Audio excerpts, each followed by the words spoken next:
If you've been an Avatar fan for as long as I have, you know that you're going to hear some unpopular opinions, and one of them I decided to cover in this video being Ursa is just as horrible as Ozai, and this specifically has to do with her kids, Azula more so than Zuko, but Zuko to an extent as well. I do agree with some of the points, but overall I do disagree, and I want to know what you guys think down below on this. But when it comes to her relationship with Azula, that's the main argument here, and how she treated Azula horribly, scarred her soul, favored Zuko, but at the end of the day, she just had a stronger bond with Zuko, didn't know how to help Azula. Ozai had complete control. He got to Azula and taught her his way of thinking, and it was kind of too late at this point. And in all honesty, if you look at the comics, you understand that Ursa is more of a victim than being part of the problem. I admit she's made some mistakes, but at the end of the day, she was just a kid herself, wanting to be with a character known as Ika, marry him, and she eventually does later in the comics. In the story, she has to leave her village to become part of the royal family and kind of ditch that life behind her. She's emotionally traumatized. For all we know, off screen, Ozai used physical harm. Now, we haven't seen physical harm all that much besides Zuko's face being burned and Ozai almost throwing lightning at Zuko. Besides that, we haven't seen physical harm because, as we know, it's a Nickelodeon show. But when it comes to Ozai, off screen, there could have been some harm done, and you can clearly see those emotional scars in Smoke and Shadow with Ursa scared to walk down the hallway. For somebody to say that she's way worse or just as bad as Ozai is a bit ridiculous and silly. One of the main claims, Ursa only paid attention to Azula when she was doing something bad or saying something bad. In the comics, you see that Azula does burn some of the garden, and she says to treat the garden with respect.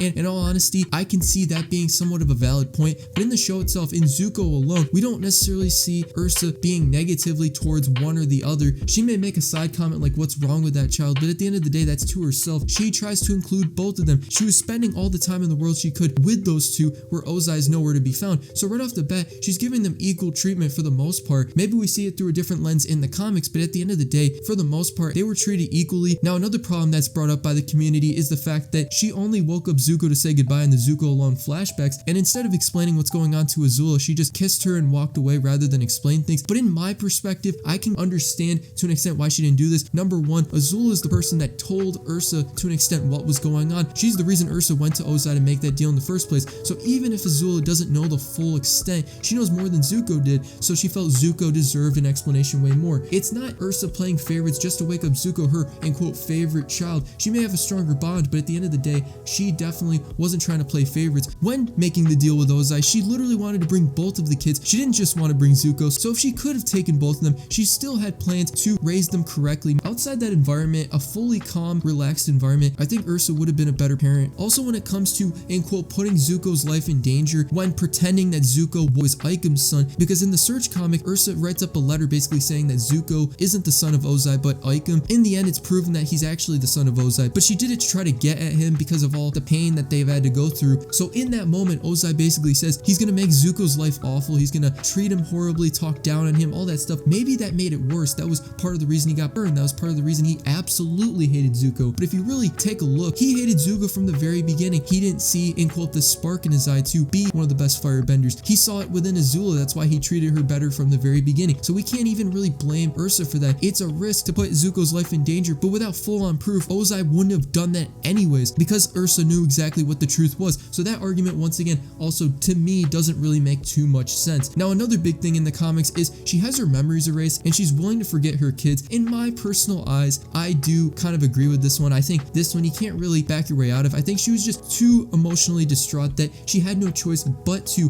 go through with this action so that she would forget everything. She hesitated, so that showed the amount of care she had for her kids, but at the end of the day, she chose to start fresh with a new family, another kid and everything. You can't really use that as an excuse, but it's something to at least understand from her point of view. But regardless, I think the environment just really made it impossible. So saying that she's just as horrible as Ozai, I 100% disagree. If you guys want to see the post that I'm in reference to, I will link that below so you guys can read exactly what the person says. And if you want to learn more about the Netflix Avatar The Last Airbender live action series, you're going to want to click this playlist right here.